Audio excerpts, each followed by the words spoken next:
Right, there we are. Great. So here we are. Now, I think most of you know me, some of you don't. I've often thought that if I wrote a biography, I would call it Philip Who. But it's Philip Fowke, F-O-W-K-E, and I won't go into the details of how it's been mispronounced and misspelt over the years. I like to say these days that I was a pianist, because I have actually officially stopped playing in public and teaching. I still do a bit of private online teaching, but I've retired from 50 years of teaching, 30 years shared with the Royal Academy of Music, the Royal Welsh College, and then I was head of keyboard at what used to be the Trinity College London, Trinity College of Music, and it's now become Trinity Laban, as some of you will know. And I've retired from that after 25 years to do other things. But I've always been very interested. I think it's so important to enjoy music in an informal, intimate surrounding. And I felt in the last 30, 40 years, in particular, it's become almost too sort of packaged and promoted, you know, and people so love and enjoy meeting the performers and asking, you know, questions about how long they've been playing, just the ordinary questions. And I think this boat is just a perfect opportunity to do just that. So it's very, very special. There are many other things I could say. The informality of playing. I've known many very great pianists. It's been a huge privilege. And what I've done in my recent years of playing is sharing with the audience some of the people I knew and got to know. One of them was Eileen Joyce. I don't know whether that's a name any of you know. Probably less so these days. You would know Eileen Joyce, Craig? No. Who doesn't know Eileen Joyce? She was one of the great pianists.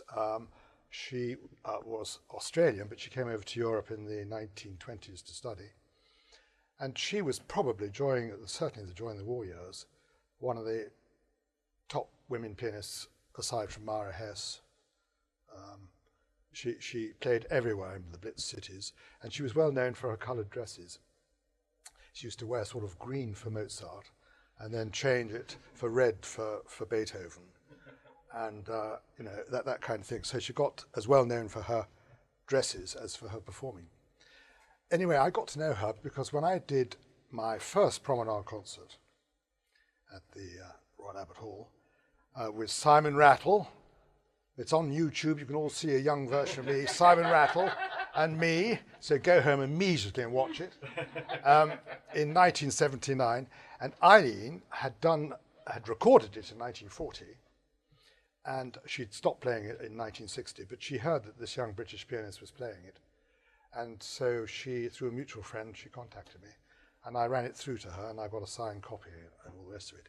But she made a wonderful series of recordings of parlophone in the 1930s at Abbey Road Studios, and she played the sort of pieces that I have always loved, and which sort of became, I won't say unpopular in the 50s and 60s, but people thought it was too lightweight and not serious music, but I've always enjoyed playing it.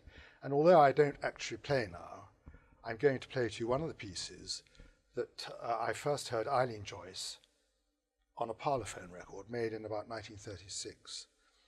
And it's a little piece by Grieg called Melody. And some of you may know it, but I hope most of you won't, or don't. But I love it because it's got a certain pathos. It's rather modal, rather poignant.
a rather wonderful piece. That.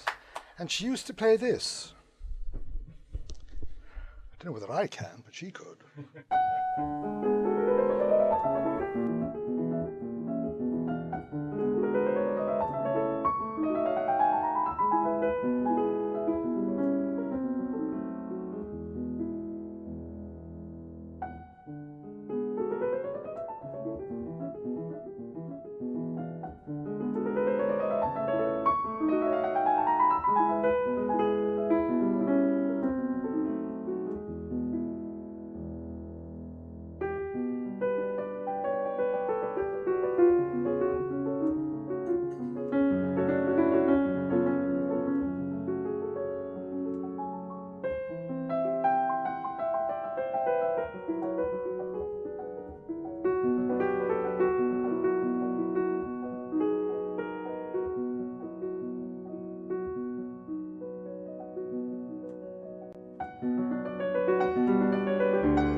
So, do any of you know what that was called?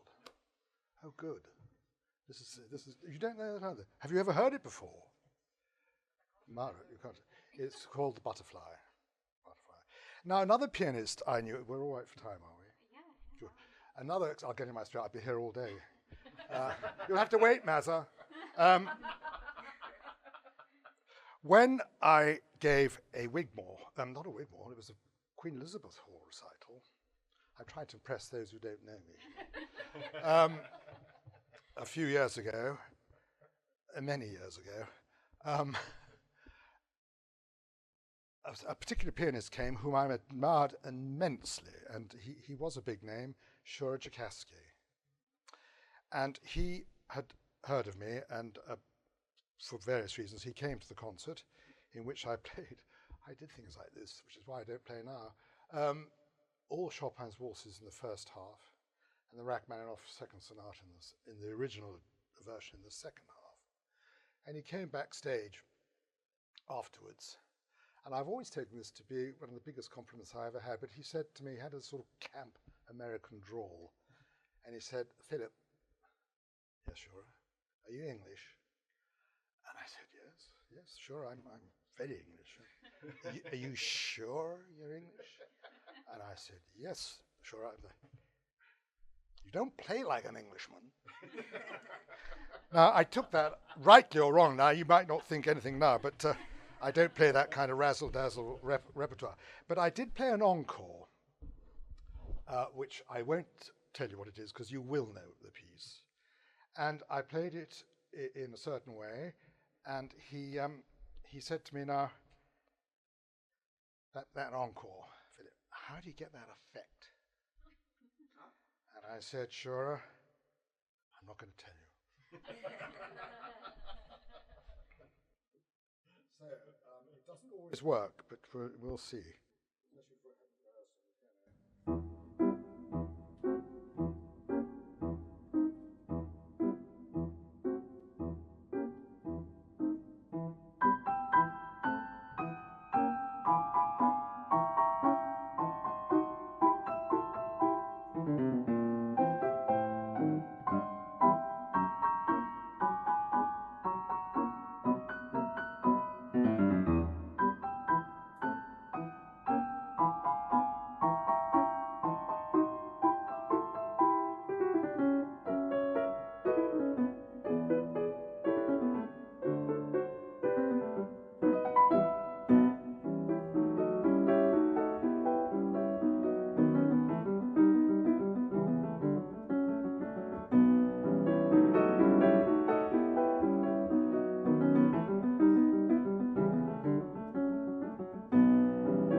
you all know what that means.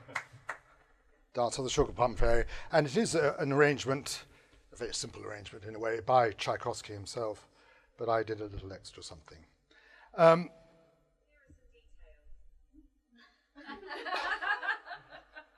That is, I think that must be my assistant.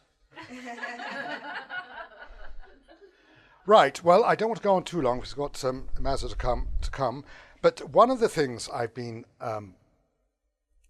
thinking about, having announced that I'm not playing in public anymore, is to do things like this. I mean, I've been dragged out, unwillingly out of my retirement, because it was just, I thought, I've got to play on a canal boat.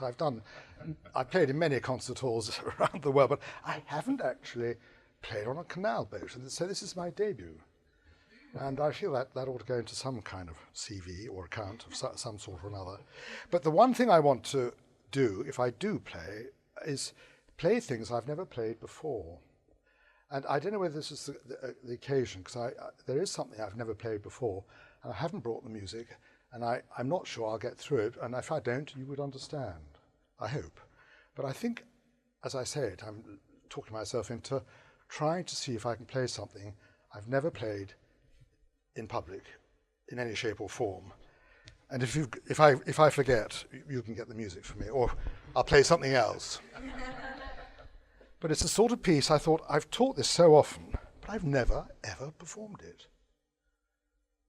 So, let's see. I might not remember it, but let's see what happens.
Got it.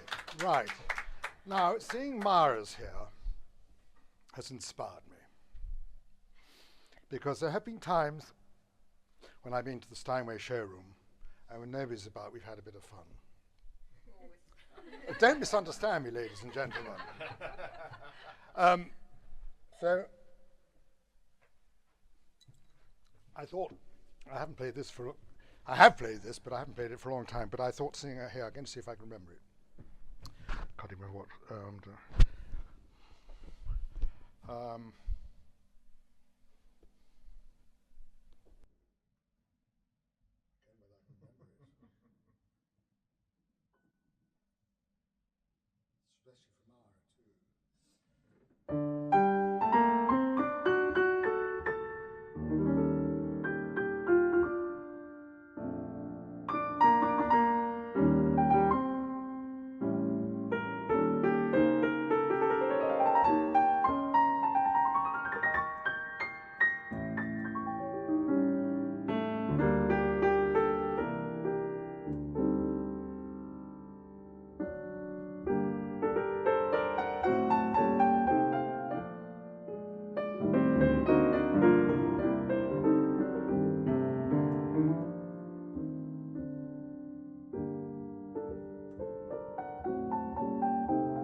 That was for you. Now, of course, that was Billy Mayle. You all ought to know Billy Mayle, and that was Song of the Fir Tree. It's a Scandinavian song transcribed by Billy Mayle.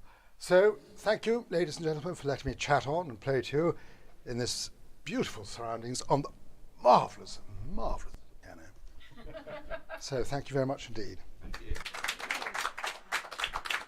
Now I can have that glass of wine.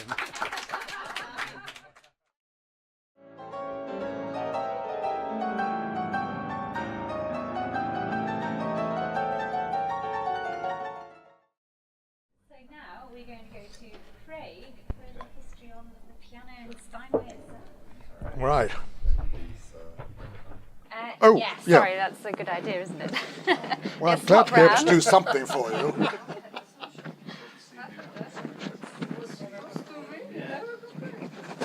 We know more about these things. I use them a lot. Yeah.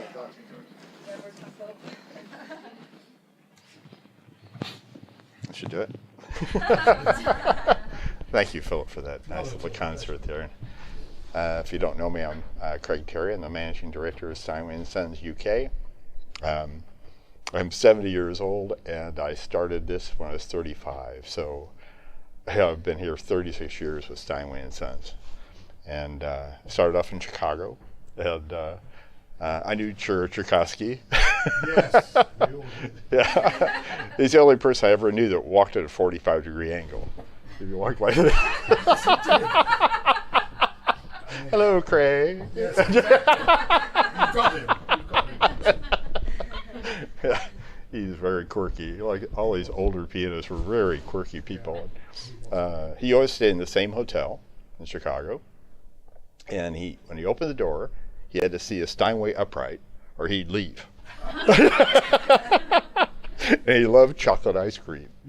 So when you're going to rehearse, I always had a big bowl of chocolate ice cream for him. And the pianist was always very good. Yeah, always.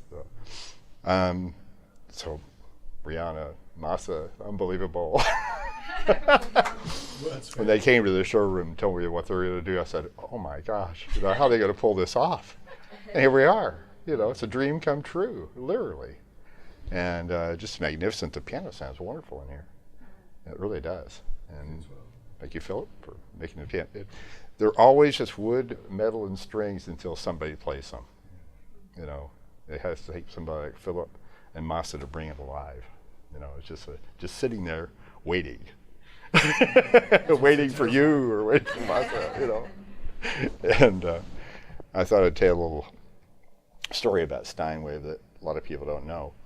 A lot of people say the world just exists by seconds and inches, and this almost didn't happen because Heinrich Steinberg was born in Wolfsburg, Germany, in 1797, and when he was 8 years old, he had many brothers and sisters, like everybody did, worked the farm, and they were foresters.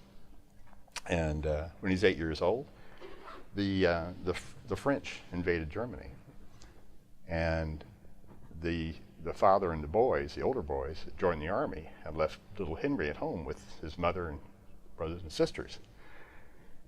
But unfortunately, the French invaded Wolfsburg, so the whole family fled to the mountains, and they stayed up there till the army was gone, and everybody either froze to death or starved to death except Henry. So he walked down to the mountains. He's the only person who's been orphaned and reunited with his family twice. So he comes back down. He's 8 years old. His brothers and father survived the war and come back home. So he's reclaimed back with his family again. And when he's 15, 7 years later, now it would have been a different timeline there, but when he's 15 years old, he and his father and two other people were out looking for wood. They were building furniture. And this enormous storm came up. They all fled into a little hut. The lightning struck it and killed everybody, except one, except little Henry. So Henry just wanders back into town again, penniless, has to make his own way, joins the army, and then always had this fascination with music, and comes back home and settles in Seesen, Germany, and built his first piano in 1836 in his kitchen. It's called the kitchen piano. It's on display in New York City today. But that's how close we came to now ever having a Steinway piano. And it's very heartwarming. They always saw little Henry taught the trees to sing. But yeah, I've been in London House since 2011. And like I said, I've had over half my life with Steinway and Sons. And it's been a wonderful adventure. And I'm right at home standing next to this piano. I've been standing next to a Steinway for 36 years. And I've met so many wonderful people, all these Steinways, like Philip Fowke. I met Rudolf Serkin before he died, and all these wonderful pianists, that crossed my path. I saw, so many wonderful concerts in Chicago. And I get emotional when I talk about Steinway and Sons because I'm so close to it, and all the memories I have from. It's one of the only companies. I've been with the company 36 years. That's the average. The people are with our company. Nobody ever leaves. It's this emotional. Everybody's got such an emotional hold on this piano if they start working on them, or they hear them, or they play them. It's really a symbiotic kind of a relationship. I've seen other people play pianos, and then they get on a Steinway. They go, oh. this little sigh, you know, it's like I'm home. And you can just feel, when you go to the factory, it's generations of people. There's divorced people. There's everything. Nepotism runs high. Henry Steinway was the great grandson of the founder, and he was a good friend of mine. And when somebody CBS bought the company back in 1975, and they came in and said, you know, there's a lot of nepotism here. And he says, of course we ignored them. Went right on. But it's wonderful to be on the boat finally, and I wish you great success. And the piano absolutely sounds fantastic in here. I didn't know how you were going to do it with acoustics and everything, but it sounds really fabulous. So I look forward to being on the boat myself in the future. So thank you, everyone. Thank you very much.